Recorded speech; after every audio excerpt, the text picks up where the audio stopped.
Release করেছে মেদানের trailer, second trailer বা final trailer, কারণ 10 তারিখে এটা রিলিজ। মুখ্য ভূমিকায় অজয় দেবগন এবং স্টোরি কি নিয়ে সবই আমরা জানি। তো এর প্রথম ট্রেলারটা যখন বেরিয়েছিল, সেই ট্রেলারের প্রথম কয়েকটা শট কিন্তু বেশ ভালো লেগেছিল, যেটা একদম হলিউড লেভেলের মতো লাগছিল। সেকেন্ড ট্রেলারটা বেরিয়েছে, সেটাও ভালো।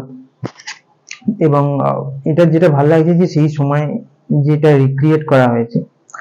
তো ট্রেলার হিসেবে যা ফুটেজ, যা ক্লিপিংস বা যেভাবে ট্রেলারটা বানিয়েছে, তো ট্রেলারের দৃশ্য দেখে মনে হচ্ছে সেইগুলো খুব ভালোভাবে রিক্রিয়েট করা হয়েছে।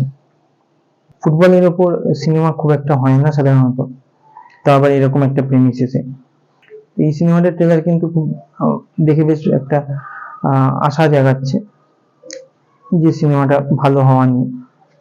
দেখে মনে হচ্ছে বেশ ভালোই হবে। বিশেষ করে যে গ্রাউন্ডের শটগুলো, মানে ফুটবল মাঠের যে শট, সেইগুলো কিন্তু সেগুলোর ক্যামেরা ওয়ার্ক কিন্তু বেশ ভালো লেগেছে।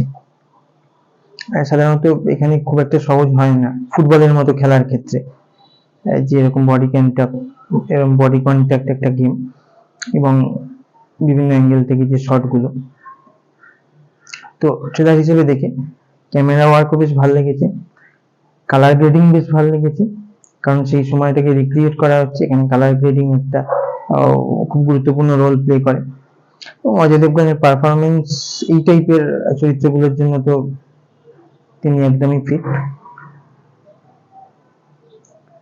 তো সব মিলিয়ে কিন্তু এটা নিয়ে একটা আশা থাকছে ভালো কিছু দেখার।